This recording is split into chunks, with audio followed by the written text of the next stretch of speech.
All right, welcome aboard, everybody. It is another Investor Connection. It's Tuesday night. My name is Craig Carlton. Welcome aboard, everybody. We're so excited to have you. You are in for an incredibly special treat. I met this amazing lady last year, and I had our team chase her down to see if we could get her on one of our sessions. So, everybody, welcome Isabelle Guarino to our session tonight. Hello, Isabelle. Say hi to everybody, would you? Hi, everyone. I'm excited to be here. Thanks for joining us. And hopefully, we're going to dive into a fun new topic for some of you guys. So I'm excited to be Yes. here. Yeah, and it's a new topic for me. It's not new that I've never heard of it, but it's a topic that I don't know a whole lot about, which is exactly why I want Isabelle on this call tonight. And so we're going to go ahead and get started. Just a couple quick housekeeping tips and tricks. We're not going to have a big PowerPoint show. This is a conversation tonight. We're going to be talking about assisted living and how that works. But we're not going to bore you guys with bullet points and all of that. We're going to actually just have a conversation. We will make the conversation available for a replay. We're also going to, just so you know, that we don't have any sort of like contact information on our screen. What we're going to do is we're going to follow up with you after the session with all of Isabelle's information. She has some things that she offers, some amazing services, so you're definitely going to want to look into those.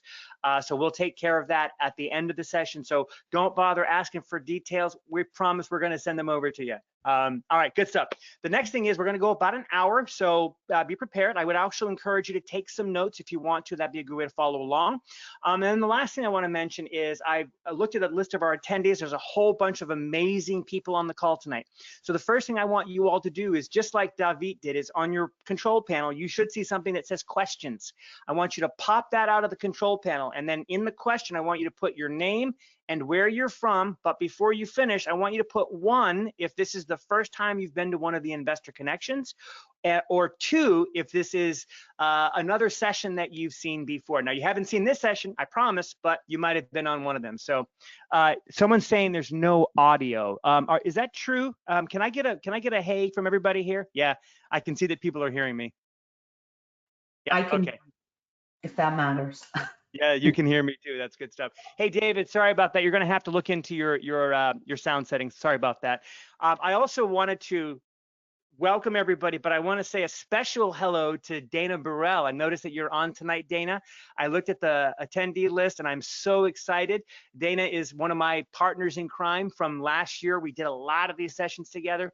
This is someone that's been doing this for a while, and she's here tonight because she understands how incredible this opportunity is. So Dana, thank you so much for joining. I appreciate it. Good to sort of see you.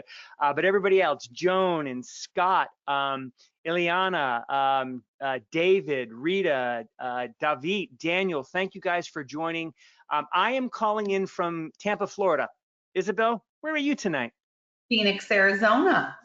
All right. Is it hot today? Was it really hot? It has been cooking this summer. It's always cooking, but man, like every day is 110 or above. So it's a hot one. Yeah, it's a hot one. Yeah. Jennifer, Orly Jennifer, you did it, right? Where you put where do we put our names? That's where you put your name. So Beth, welcome aboard. This is your second CI webinar. Your contact information, if you signed up for this webinar, you're going to have it in our system. So we'll definitely be following up with some details about Isabelle and what she does. So good stuff. Well, let's do this. Let's go ahead. I'm going to do just a little tiny introduction, if you don't mind, Isabelle. I'm going to read it so I don't have it memorized. But I actually met Isabelle last year at a conference, and when I met her, I was just enraptured by her presentation. It was something that I had heard about. I didn't really understand it.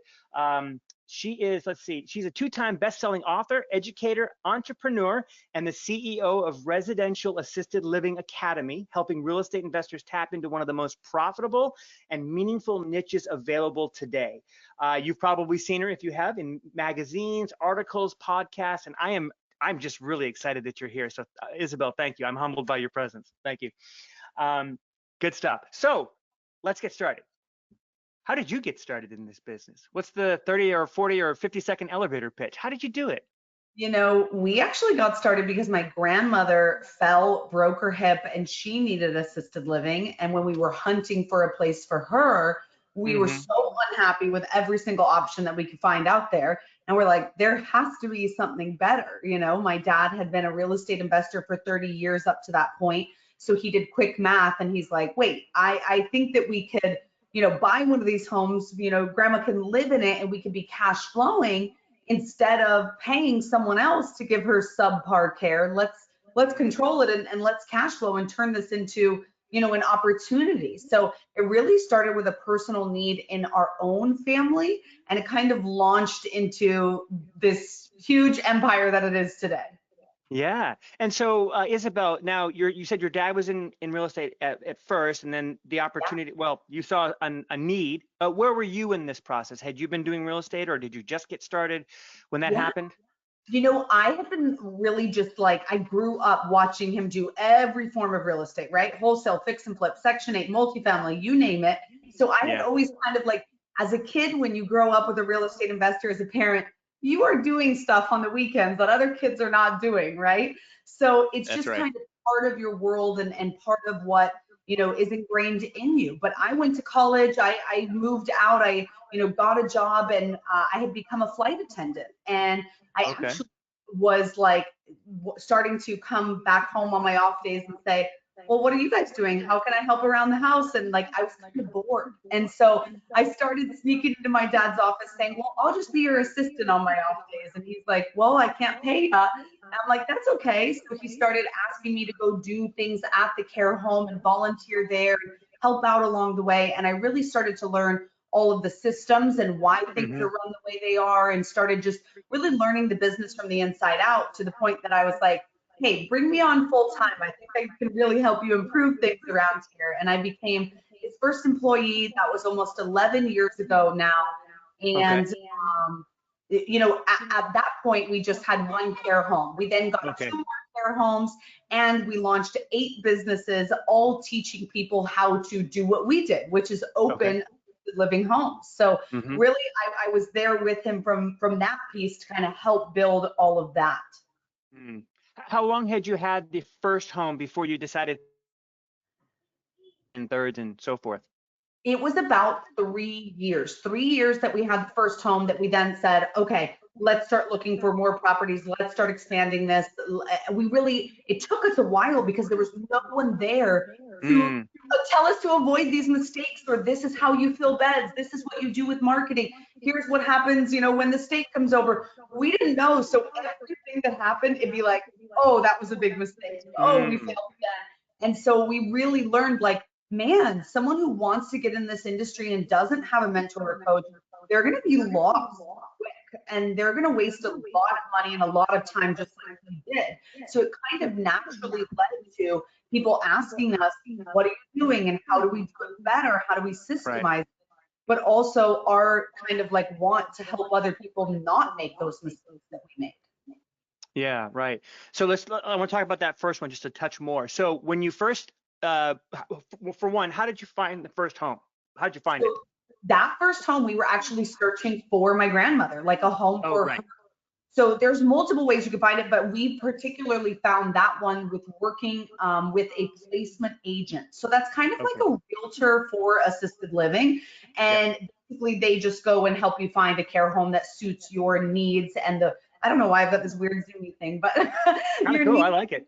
your location, your price point, all that good stuff. So they actually helped us find that first home, and we walked in with the intent to be like, could this be a place for my grandmother? And as we were talking to the owner, my dad just literally was like, I need to offer her to buy this house. So it was like a movie. Like he literally like wrote it on a napkin and was basically like, I will buy this house and business for you for this dollar amount. And she was like, okay. And literally wanted to get out. She'd been in the industry for over 8 years. And Okay. many of these care home owners, they're mom and pop.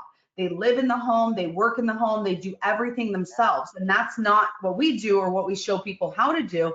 But at about 7, 8 years, they burn out. And so it Right. was right about that time for her. And I think the stars just aligned. And Totally. within, no joke, like 3 conversations, it was pretty much like locked in. And we moved forward with getting the funding and really just securing that property.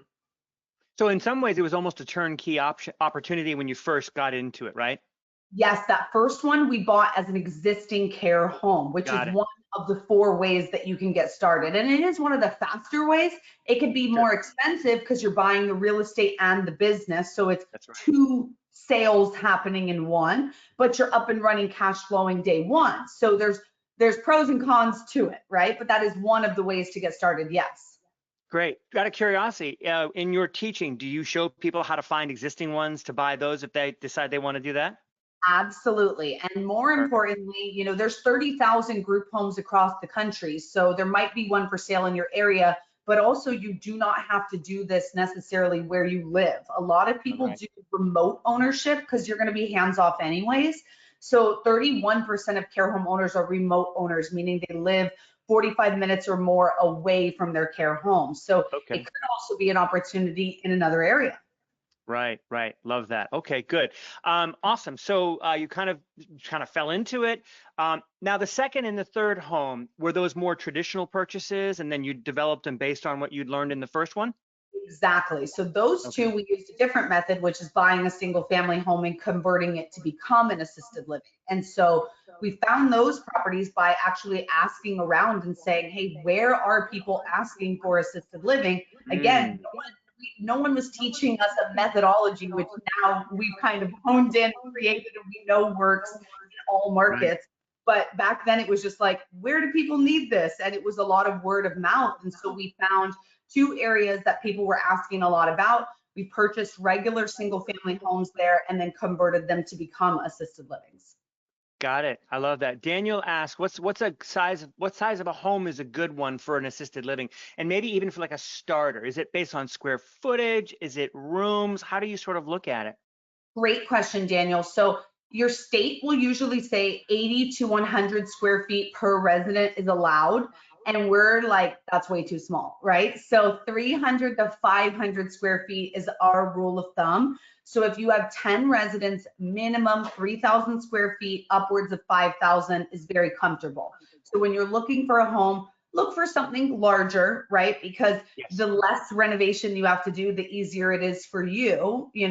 But 3 to 5,000 ish for those 10 residents is great. And you're not going to find a 1010. You're going to have to convert it and do a renovation. That's what happened with both of those other two properties. They were like, one was a 6.5 and the other was a 5.4, but it Okay. was 4,200 square feet and this one was 6,500 square feet. So we didn't have to do an addition. We just had to break down walls and kind of change the way it functions as a home to add more bedrooms and bathrooms. Right. So here's sort of a question, but it's a little bit off topic. How do you estimate for those kind of that remodeling? Like when you go into a home, is there like do you teach how to estimate for how to turn these 3 rooms into 5 bedrooms? Do you talk about that? It's super important because not only do you want the flow of the home to still function and work well, like this is not pad split. I don't know if any of you guys are familiar with that Yeah. concept, but just coming into a home and just chop, chop, chop, chop, chop, and only bedrooms and bathrooms. That's not what this Right. is. You still want to have that beautiful open, living room and the dining room and a gorgeous kitchen. You still want all these gathering areas. So this is more of a luxury home and a luxury market, right? And that Mm, actually comes down to kind of the number one rule when you are looking for one of these homes, and that's that you just really want to be in a upper middle class area where the majority population is making 2 times the median income. When you okay. are in their area, that is the adult child who's putting their loved one in your home. And Yep. they only want to be 5 minutes away from where mom or dad is, not 45 minutes, right? 5 minutes. So we want to be as close to their neighborhoods as possible. Got it. Hey, do me a favor, Isabel. You've disappeared. So could you turn your camera off and then turn it back on? It seems like you've disappeared. There Oh, we go. there I'm you are. back. Okay. You're back. Welcome back. Your sound was great, but you disappeared. Awesome. Okay. So this might be a redundant question, but I am curious. Why are you so passionate about it? Like it seems like you're really into this. What is it? I feel like there are so many facets that get me excited about this industry, but one of the biggest ones is, my dad suddenly passed in 2021. And when he passed, he left me these three cash flowing assets. And it really passed seamlessly from one generation to the next. And I talk to investors all day long who own all this real estate and maybe they have good cash flow and maybe not, right? But Mhm. if they pass tomorrow, heaven forbid, their kids, their heirs, their wife, husband, whoever would be screwed, right? Like Mm-hmm. they would not know what handshake deal is going on. They would not know what contract was over here. They would be lost and the business would not seamlessly go on. And I think that what my dad and I built was like a systemized business that really became a legacy. And we got to pass it from generation to generation Mm. seamlessly. I want to be able to share that with as many real estate investors as I can. That not only is this an appreciating asset that's going to gain value over time, it's great cash flow that you can't get with other single family investment types. It's a place if you or a loved one ever needs assisted living, you get to move right in for free while you're still cash flowing. And better yet, it's generational wealth that you can now Right. pass on even when you're not here and your kids can be cash flowing. You know, I'm blessed. When he passed, I didn't have to work another day in my life if I didn't want to. But I almost felt like receiving those blessings made the passion in me so much bigger that I needed to share this with everyone I could, that you can do the same for your own family, for your own kids. And my blessing needed to be expanded to everyone. Mm-hmm. I got that. Yeah, no, that's great. Okay, so I remember your presentation, and there were some things that I wish I could show, but I'm sure you can describe them. Daniel asked another great question. So obviously, we have the Connected Investor software. So we're able to locate the kinds of properties that you're going to be talking about. So larger properties, I love that rule of thumb, 300 square feet per person, up to 10 people, 3,000 square feet, et cetera. I love all of that. If you didn't have a tool like Connected Investors, how would you go about finding these deals? Like just regular off markets, or how would you approach it? Connected Investor is honestly one of the best ways to find these deals because you can play with those parameters so well and just Yep. really determine what market and bedroom, bathroom, and even bonus rooms and things like that so that you can really kind of hone in. But if you don't Mm-hmm. have a tool like that, I think that, finding an existing assisted living home is one thing. They may be publicly listed on a biz buy sell or on Mm-hmm. some sort of, website that's public facing like that. But to be honest, if something is listed public facing and it's an existing business, it's probably not doing very well Mm. because if we call her daughter Judy, that's the adult child of the senior living in your home. Right. Okay. If daughter Judy finds out that your home is for sale, she's probably going to take her mom out and move them somewhere else because she's worried about who are the new owners. Are they going to change things? What's going on? And so it causes a lot of like confusion and chaos when things are publicly listed. So most of the best deals are honestly off market deals. And you do find them by calling those care home owners and just talking to them in a roundabout way, asking if they know anyone who's Mm-hmm. selling their business or things like that, just to see if you can find deals. But it really comes down to those relationships and the off market, sector of this. Yeah. And then something just dawned on me. I wanted to get really clear about the difference between traditional assisted living, the big operations, and Yeah. what you're actually talking about. Could you give everybody just a quick overview of, like, you think of that, and this is awful, but you walk into the assisted living home, it smells like an old folks home, and nothing wrong. I'm going to be there someday, hopefully a nice one. Not. Right, well, maybe not. But what's the difference? What's the distinction? Because I know that a lot of folks are probably thinking, well, I don't want to own some big thing like that. Yeah. What's the benefit? So the biggest difference, obviously physical, like let's talk about that, physical differences. So a big assisted living, we're thinking commercial property, right? Right. Maybe anywhere from 50 to 300 doors, you're getting a commercial loan, you've got commercial kitchen, you've got tons of staff, lots of overhead. That's what they do, right? That's their bread and butter. Physically, what we're offering is a single family home. And when I say single family, I don't mean a 3-bed, 2-bath.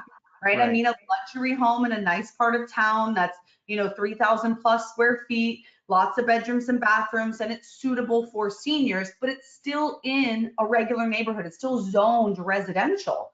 So Right. basically, those are your biggest differences. Now, when it comes to the quality of care, huge differences. Okay. In a big facility, the senior to caregiver ratio might be 30 seniors to 1 caregiver on a good day. Okay. Mm. In a residential assisted living, it's 4 to 1 or 5 to 1. So the quality of care is vastly different.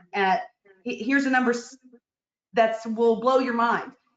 When you need help, when you press your call button, pull your thing, you need help in a big box, the average time for someone to come get you and help you is 4 hours.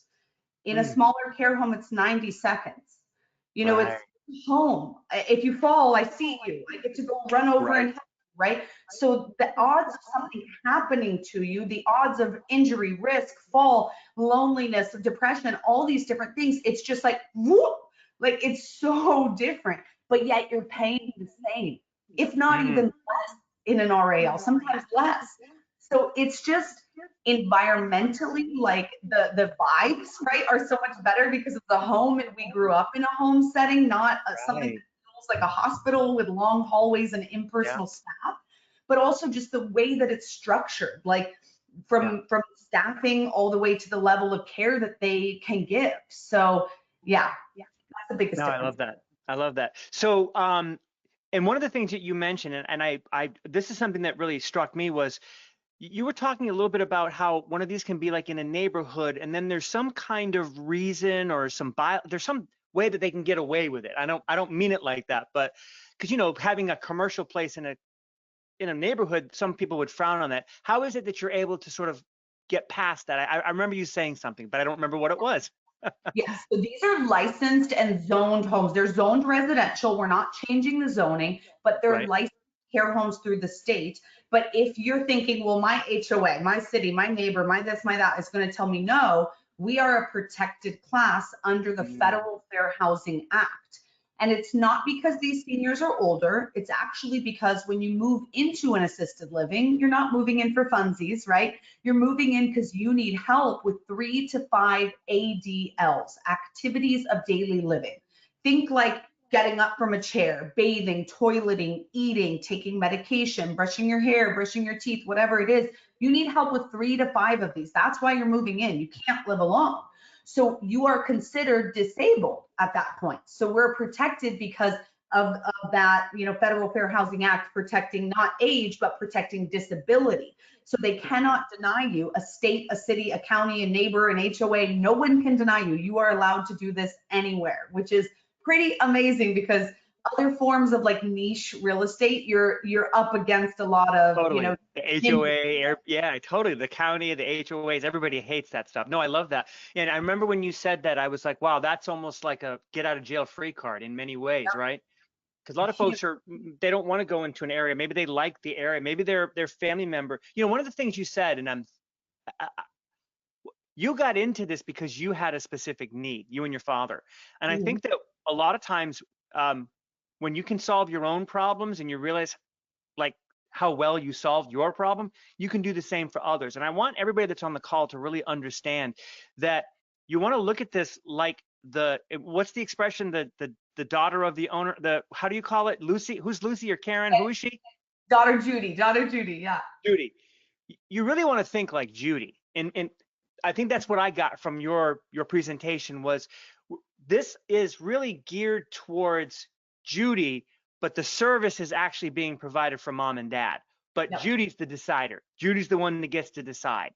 And so that's really important, I think. I think that you're touching people's lives when you do this. And for me, I like people. I don't like groups, but I like people individually. So I love that. I love that that's sort of the way that you're doing this, how it sort of happened for you. I'd be curious if there's anybody on the call right now. Just one quick question. Is anybody ever thought about doing assisted living or some kind of residential assisted living? If you have, type in the number 1 if it's something you thought about. If you've never thought about it before, but now it's something that you're really like, man, this could be really cool, give me a number 2. Give me a number 2. Awesome. David asked, and I think you kind of answered, but you can expand on it. How many residents is the sweet spot in your opinion? Great question. So depending on where you live or where you want to invest, there's going to be a maximum of what you're allowed to have in that state or county or city, right? And it typically falls between the number 6 and 16.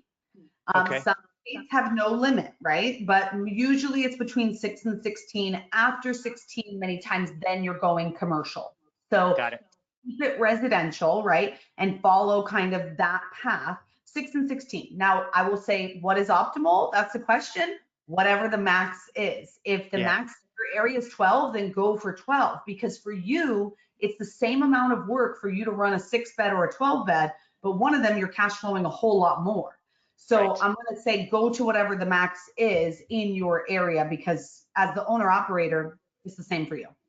Yeah, great. Well, then that goes right into the next question. David asked, I think it was, oh no, Scott asked, what are the numbers? So just again, I don't want this to be a PowerPoint. We could have thrown a whole bunch of up, but can you give us some general numbers of like what it looks like to cash flow? Yeah, so average in our country right now today to live in assisted living is $5,900 per month per resident. Depending on Okay. where you live, that might be higher or lower. That's the US average. And also consider that is the average. So it is including our friends on government funding, Medicare, Medicaid, as well as our private pay friends. And we only focus on private pay care homes. So usually our rates are a lot higher than average because we're providing better than average care, right? Better Correct. than average homes in better than average areas. And that's Right. probably where you guys would all want to be too, because the reality is you're not average. It's 5, 6, 7, 8, 9 p.m. wherever you live, and you are on a webinar. You're not That's watching right. Netflix or the game or doing whatever. So That's you're right. above average. So I know I'm talking to the right crew, but let's just call it 6,000. And we said we can have anywhere between 6 and 16 residents in the home. So we'll call it 10 for easy math. That's 60,000 coming in every single month. Now, the mortgage on this home is going to cost a pretty penny. If we're housing 10 people, it might be, $10,000 right there just for Hmm. the mortgage. And then to run the home on a day to day, if you're paying for staff, food, electricity, cable, utilities, liability insurance, all of these different things is probably going to run you maybe 40 grand on an average home. So this one home bringing in $10,000 to the bottom line, or 120K per year. So that's kind of like an average example. If you add in different things like memory care, that adds to your rates. If you're in a more luxurious area, the cost of real estate goes up and the cost of care goes up. That's So right. all these things kind of correlate to each other. We have 10K. I like to share that because that's very that's basic. That's very anyone in this industry should be achieving that, could be achieving that. Most of our students are bringing in closer to 20 to 30 K a month on one home. That's their take home. And again, it's just based on those different amenities and features, but 10 is very doable. Right. And are, just out of curiosity, the folks that are typically your students that you're working with, are they owner operators? Are they just owners and have someone else operate it? Do you have a mixture of the two? Yeah, good question. We really teach it to be as hands off as possible. So we call it being an owner operator, but you're only spending 5 hours a week working on the business. My 3 homes, I Got it. spend 5 hours a week on Zoom with my manager. That's about it. I visit them maybe once a Yep. quarter, maybe. I don't think I've been this year yet. It's not good, but I don't need to go. So I don't basically. But yeah, we show you how to be as hands off as possible. Now it's up to you should you want to be more hands on. So some people, Mhm. they come to us with a medical background. They're a doctor, they're a nurse, and they say, I want to be more hands on in my home. Great. I'm going to show you the most hands off possible. And it's up to you how you want to play in your business. At the end of the day, you're creating a business that works for you and your lifestyle. And so whatever you want. But we show you the 5 hours a week hands off. Okay, perfect, perfect. Um, so when people hear assisted living, right, they immediately think liability, regulations, medical training. Help us dispel that here with this approach. It is a big myth. And the reality is I wouldn't be here talking to real estate investors, if you have to be a medical professional or have a license to do this, it just wouldn't make sense, right? So if you are a medical professional, you can use that as a feather in your cap. It could be a nurse-owned RAL, a doctor-owned RAL, and you can market it that way, and you'll probably gain a lot more trust. I'm not going to market my home as real estate investor-owned care home, right? Not the sexiest Right. way to invest, but I can absolutely own one of these just in the same way that a nurse or a doctor or NYPD or an engineer or a kindergartner teacher can. Anyone can do this. There's really nothing stopping you. So when it comes to licensing, you are not necessarily going to be licensed. The physical home has a license, and that's based on safety and points of egress and things of that nature. The licensed administrator, which in the real estate world is kind of like our PM, property manager, they Yeah. run all of the day-to-day within the home. So they do your hiring, firing, training, onboarding, everything with your caregivers. They also do your marketing and your tours with the new families and kind of do that new intake of the seniors. So they're like your everything, that licensed administrator. And that is a medical professional, right? It's usually a CNA or Okay. someone of that level. It's not a nurse. It's not a doctor, right? It's Interesting. So it doesn't need to be an RNA or an RNA, or an RN, excuse me, could be a CNA. So that's a certified nursing assistant, correct? yep, or Interesting. an HHA, a home health aide. So it's Okay. not a nurse, right? So you're not paying a nurse's wage or anything like that. They are just licensed to basically manage and run these homes. And then they're hiring your licensed caregivers who do the 24/7 care to the residents. So the home has a license, the administrator does, the caregivers do, but you do not, the owner operator. But there are licenses involved. You're just hiring for those positions. Okay. And so in your training, just out of curiosity, are you sort of pushing people down the right path to find all the right licenses and where to go, and you give them all that insight on how to do that? Yes. So when it comes to the home, we're talking about all that real estate stuff. Like, what do we need to do to make it senior Yeah. safe? Get, the fire marshal to sign off and the this, that, and like with zoning. And that's kind of what we're focused on. And then hiring is huge because you can't be passive or hands off unless you have the right people in the right seats.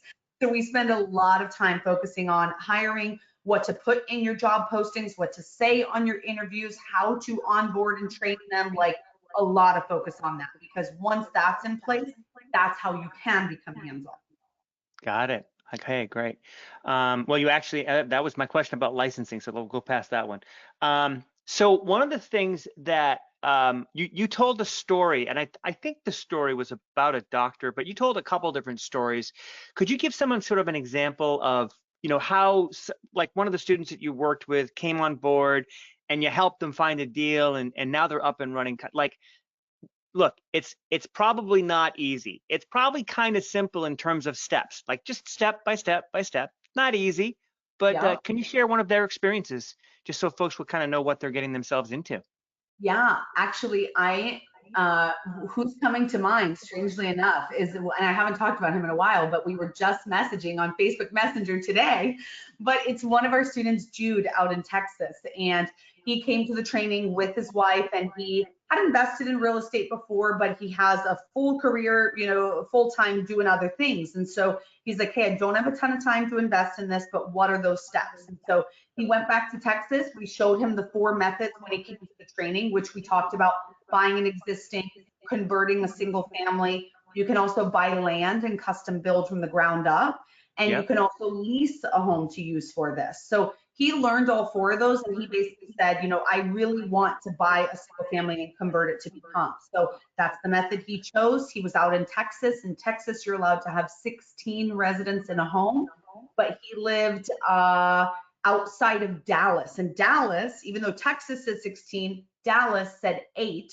So he said, I want more than 8, right? So he went outside of Dallas so that he could get that 16. So a little bit further away from where he is, maybe 45, 50 minutes away. But he purchased a home, he renovated that home. We went through the licensing process with him, got it licensed, hired his staff so that he could start, filling the home with seniors. And that's what we were messaging about on Facebook, is how he is filling the home with seniors and what he's doing with that. And we were talking about his marketing kind of branch of his business, but he's been doing phenomenal. He's got 11 of the 16 residents. He opened 2 months ago. And when the home is up and running and full and cash flowing, it should be bringing him in about 19,000 a month, that one door. So Mm, super proud of him. Like and he's been still working his other full-time career. So that's right, always right. impressive when people are doing a million things at once. You guys amaze me Yeah. every I think that's really cool. Like, as a real estate investor, we're talking about doors, and when you talk about doors, you're really only talking about one building, but you really have 10 or 12 or 16 doors that you're really working with, even though there's only one front door. Yeah. Like, imagine, like, for instance, if I get a house and I want to rent it, I want to cash flow, if I'm lucky, if I cash flow $500 to $1,000 a month. Yeah. Now, granted, it's pretty easy. It's hands off. I don't have to mess with it. I hire a property management company. But after a year, I've got maybe $5,000. But if I did residential assisted living, converted maybe roughly the same size home, 20,000 a month. I mean, that's a huge difference. That's a huge difference. It's game changing. Yeah. It's totally different than so many other investment strategies, because even in what we're just talking about there, a regular rental, you might have to get a new tenant every year, right? Right. The floor goes out, the AC goes out, the roof needs repaired. There's your profit for the whole year, if not multiple years, right? There's just so many things, even though you can make it more hands off and systemized, and even 500 to 1,000. I know people who are making $100 on a door, and they're like, if I just get 100 of these, and it's like 100, like Yeah. what? So it becomes a numbers game. You can absolutely Totally. cash flow, but it's just a numbers game. And so this is a way to kind of turn that on its head and say, how do I maximize one door in that sense, right? Even though it is 10 residents and they all have their own residency care agreement, not tenant landlord agreement, right? There's a difference, but still it is 10 contracts with people, and the turnover in residential assisted living, seniors are typically staying with you for an average of 3.5 years. So once the beds are full, you still want to be marketing and you still want to get your brand and your name out there. You don't ever want to stop that, right? But you don't have to go as heavy and hard because they're staying for quite some time. Right. Right. No, I love that. I didn't realize it was that long, 3.5 years. You might think that because they're a little bit older, it wouldn't be, but that's actually, it's not bad. It's almost 3 years of kind of guaranteed income in that case. It's honestly great. And obviously, it's actually, this is a strange tip. And I don't say this often because it sounds a little morbid, but this is end of life care. The people, when they leave our home, they're going to heaven or heaven. There's not really any other place for them to go. Assisted living is end of life. But when they move in, something that's really interesting that I found in this industry, homes that accept government funding or lower prices to live in the home, the people actually have a shorter stay in the home. So the 3.5 becomes more like a half. It's usually 6 months for them. The more they pay, the sooner they move in and the longer they stay. It's pretty shocking. And I think it really just comes down to the mindset of someone who is more affluent. If you go visit mom or dad at Christmas and you see moldy food and pills not taken and you get concerned and you say, oh my gosh, mom and dad, they need care. They need care. Let's go find a place. You're not worried about money, right? Like that's not an issue. And maybe they just needed you to swing by for an hour a day, but you're like, let's just put them into a home. They might move in way earlier than someone who money is an issue and the family's highly concerned about how much this is going to cost them. So they wait until the last second. They wait until mom falls and breaks her hip, until mom gets in a car accident on her way home from the grocery store. Like, wait for emergency. And then they say, how much is it going to be? Okay, let's find like the cheapest place. Wait. And then they move them in and then they're gone. So the more they pay, the longer they stay. That's kind of a weird thing in this industry, but it's very true. It's interesting. Yeah. So George asked about a link. George, I promise you after the session, you're going to get an email follow-up from us that's going to thank you for watching it. We're going to give you all of Isabelle's information. You'll be able to absolutely connect with her. John asked kind of a loaded question. How much does liability insurance cost? I suppose it really depends on the area and all of that, correct? Yeah, plan for $2 to $3 per resident per day. So with 10 residents, $900 a month. It's a line item. You want it, you need it, and we'll connect you with people when you come to the training, but you do need it, but it's not going to break the bank. Right. Gotcha. I'm going to ask the next question next after that. So what will a 3,000 square foot do for me now? Real quickly, does it have to have a bathroom per bedroom? So every bedroom has one bathroom attached to it. So you would have to convert a 5.3 to a 5.5. Is that correct?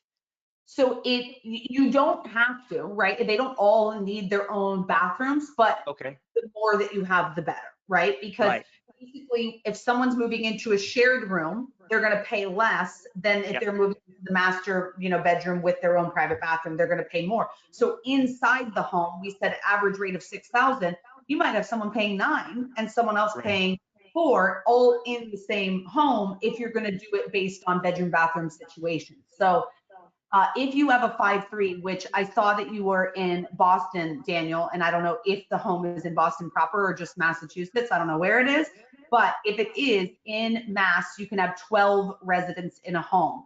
So I would say with that 5-3, how could you renovate it to make it at least 10 bedrooms, if not more? Because having a couple shared options is okay, but you don't want a lot of shared options because again, Yeah. you're less per resident, but your expenses are still high.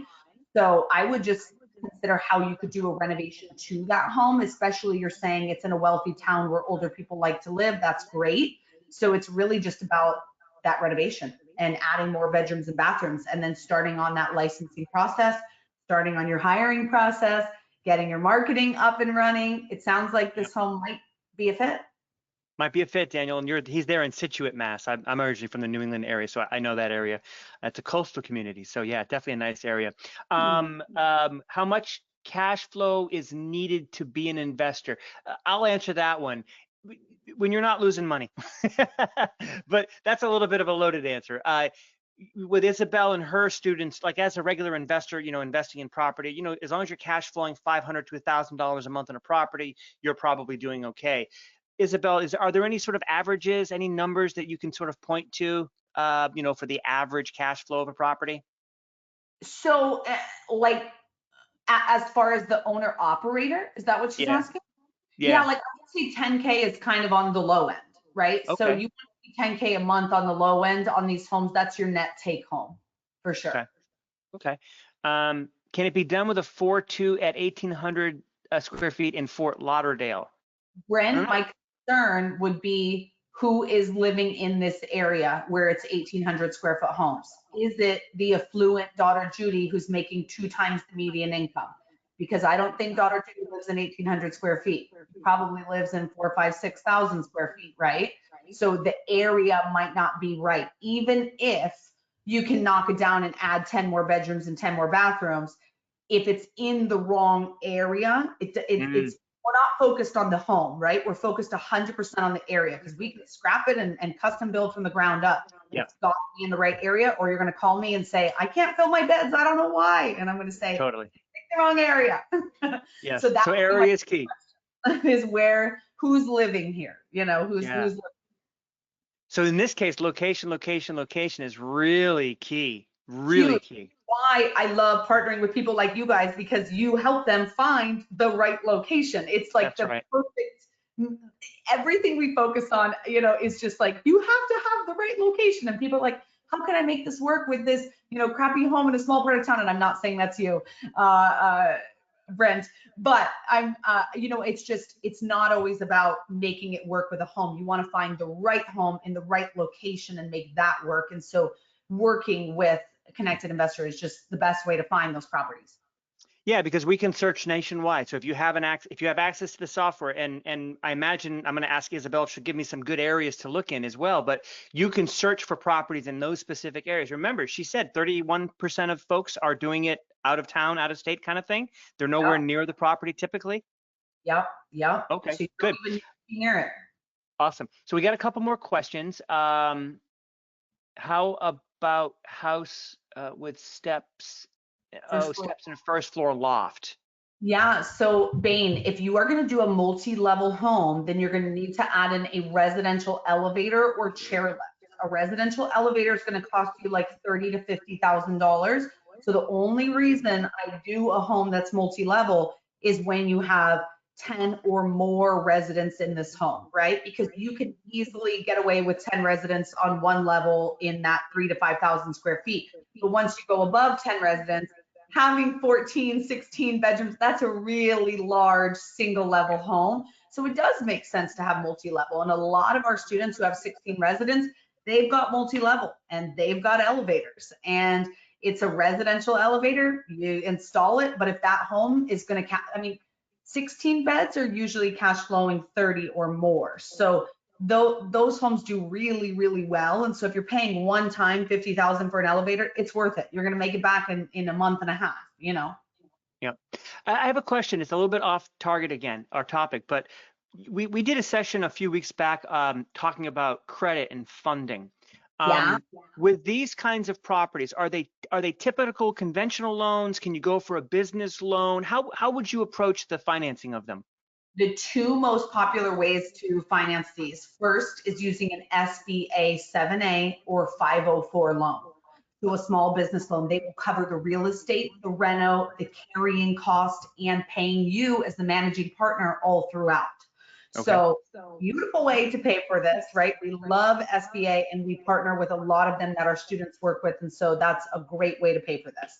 The other most popular way is through private money, because Yeah. hardly they want to see it back in 6 to 12 months. That timeline doesn't work for us, right? Your rental might take 6 to 12 months. So Yeah. private money is like a 3 to 5 year time frame, and that's perfect for RAL. So we love working with private money lenders. And we were talking, before we got started here, I travel all across the country sharing on this topic, and I get a lot of people who come up to me and they say, I don't want to own the real estate, I don't want to operate the business, but I want to work with your top tier students. Can I be a private lender for just them? Only your serious students who want to do this and take action. So we have a private lenders list for our inner circle members. So definitely a great way to do this, private money or SBA for sure. Awesome. I love that. Okay. What does a JV partnership look like if we find a property? I don't know if he's talking about with you or with somebody else. I'm not sure exactly. Yeah, so I'm not necessarily looking for any partners right now, although if it's an amazing deal, I'd love to see it. So feel free to send it over. I have invested in our students. I own my 3 care homes myself, and then I've got about 50 other investments across the country of some of our students. I don't guarantee that I invest in anybody, but sometimes I know they've been trained by the best of the best, and I've seen their Yeah. deals. They're awesome. And so definitely love to work with our students in that way. But Scott, if you are just saying like, how would I, partner with somebody to do this? It's really going to be deal dependent. If you've come to the training and you're now bringing education, knowledge, sweat equity, know-how, and the real estate and all these different things, they're bringing one thing, money. And it's actually not nearly as important as every single thing that you are bringing to the table. So it's all about how you present that and what's in your business plan and your pro forma, because some people, their money's going to be a lot more expensive when you don't understand how to present what you are bringing to the table. And a lot of people, their money's going to be worth a lot less when they understand they're a dime a dozen. You are unique. Your offering is totally different. It's not gold or coffee beans or crypto. This is something that is so needed in our country right now. We're 1.3 million beds short, and the baby boomers are still 5 years out from even getting into assisted living. That means we have 76 million seniors who are going to need care and assistance over the next 25, 20 years, and we don't have enough room for them. So all that's going to happen is the beds that are available are going to get more and more and more expensive. So Mm-hmm. this is an opportunity that you get into now and you share with investors now. And all that happens is this real estate gets, better appreciation over time, but also Yeah. your cash flow gets better over time. Yeah, totally. It's funny you say that. My folks are getting older, and they're still at home. One of the things that you find, it's because a lot of people are like, well, how do these folks pay for this? Well, a lot of them are using the equity in their existing home to pay for their care, and that's kind of their safety net in many ways. Do you find a lot of the residents are doing it that way? Absolutely. The boomers make up 20% of the population and control 50% of the wealth. And Yeah. they also own most of the real estate in our country. So many of them, they bought a home for 100K and it's now worth 800K. They sell that, they pay for their care. They're using their cash, their savings, their IRA, their own capital, or their real estate, or they're relying on their adult children like you, right? Exactly. Calling you, Exactly. saying, hey, pay the bill. And Exactly. so No, Dad. Yes, Dad. I'll pay it. I'll pay it. I'll pay it. So No, that's it's great. I love true. that. It's a great So, way to sell it and use that capital. yeah, I love that. Okay, so we're kind of getting close, and we hit a lot of things, and I'm going to encourage everybody. We're going to send contact information for Isabelle. I'm going to encourage you to go check her out, see her site, check out what she does. But not everybody's going to do that, right? Not everybody's going to go run to you and do that. What would be some advice that you would give somebody that maybe they're still kind of thinking about it, they want to do a little more research? What would be a good maybe a thing to share with them, or a tip or a trick, maybe something to do or to avoid, whatever you think. Yeah, I would. Can I give a website? And it's not my website, but it's Totally, yeah. if I drop it in the chat, will that go to everyone? If you Or put it in the questions and you just like, I'll actually, if you just answer one, put your thing in one answer and then hit send to all, everybody will get it. There we okay, I go. don't know if that just went. I said send to all, but I don't know if it Yep. just went. Yeah, Okay. that carescout.com, cost of care. Yes. Okay. Go to carescout.com. If you're not gonna follow up with me, and I like this question, Craig, but go to carescout.com/cost of care. And there you can type in the area you live or where you like to invest, and it will show you the average rate of assisted living in your market. Now remember, it's average, meaning you're not average. You're probably going to be paying $1,000, if not $3,000 more per month than that number that they're showing you right there.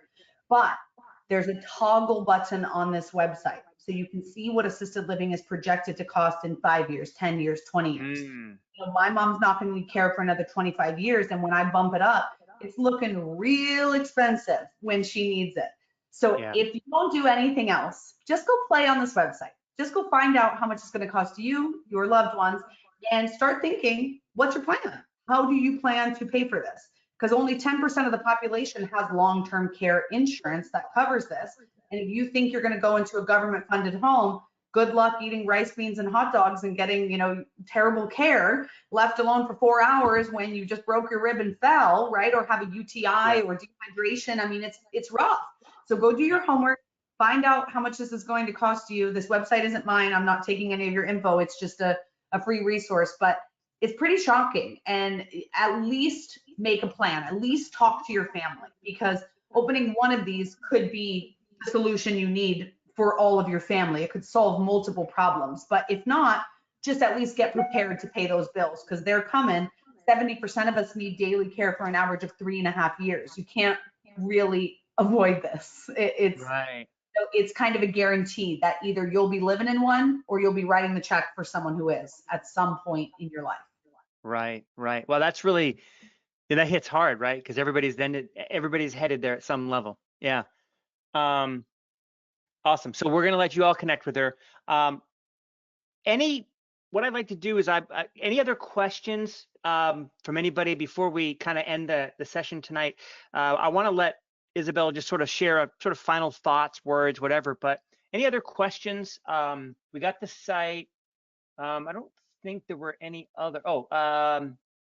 Okay. Well, you're welcome, Ileana. Thanks for joining us. This isn't a recording. We're recording it right now, and we will make it available.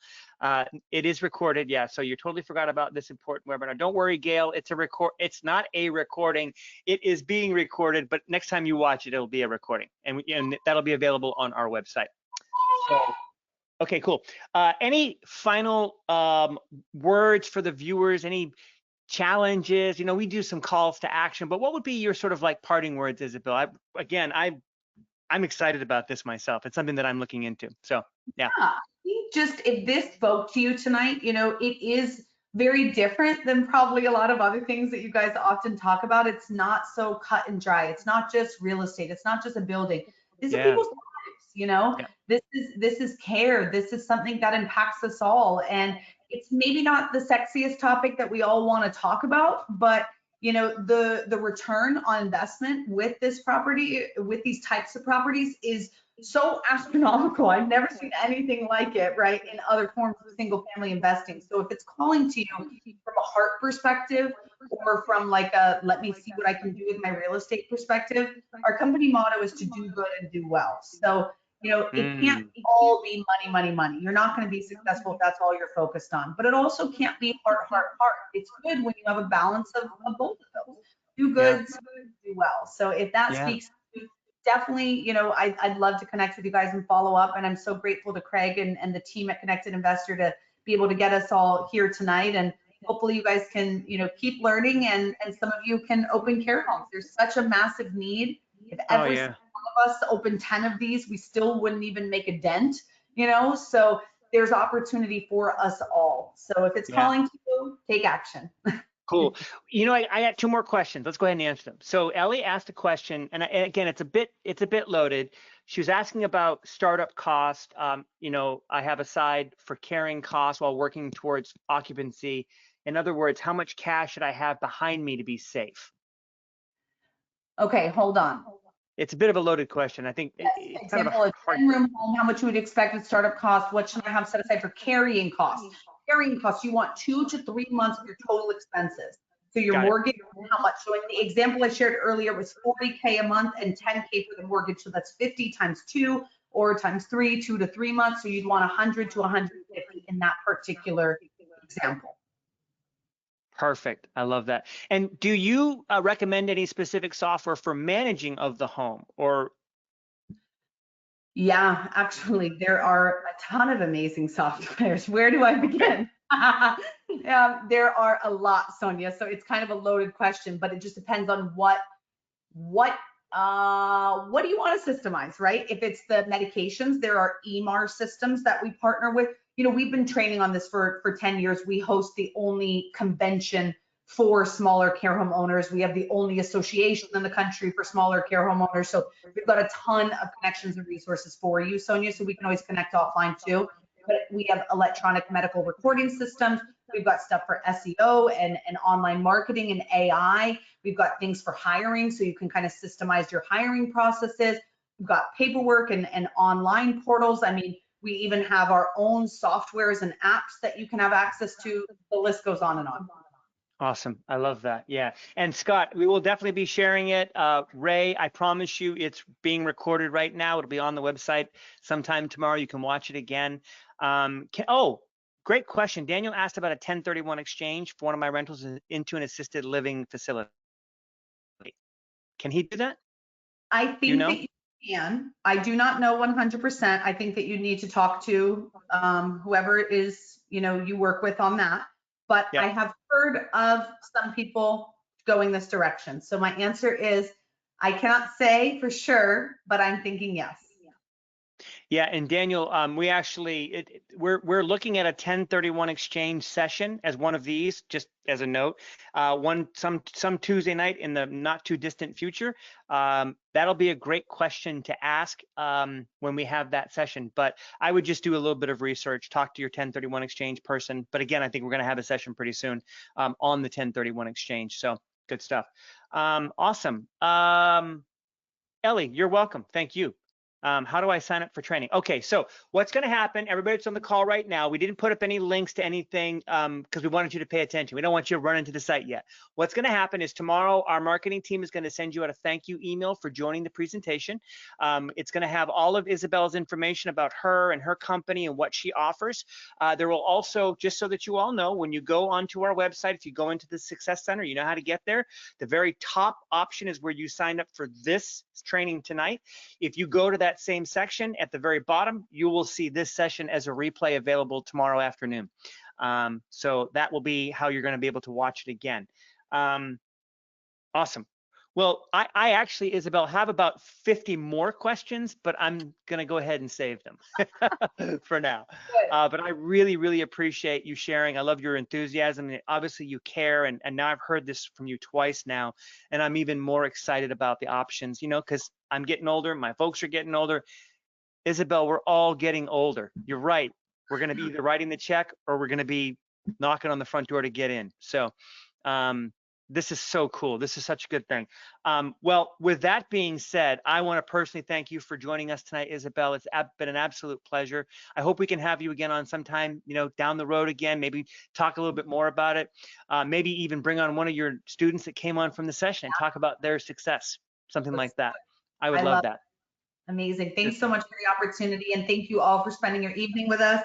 Time's your most precious asset, so I don't take it lightly. I'm very grateful, and hopefully, you know, you guys are all starting a new amazing journey now. So thanks. I love that. Yeah, Isabelle, it's been a pleasure. Have a great rest of your night. Everybody that's on the call, you all have an amazing Tuesday night. We'll see you in 2 weeks. Until then, get out there and reach out to Isabelle and her team. I think you'd be very impressed with what they offer. So good stuff. Awesome. Thanks, Isabelle. Have a blessed night, okay? Thanks, guys. Bye-bye. Alrighty. Bye-bye, everybody.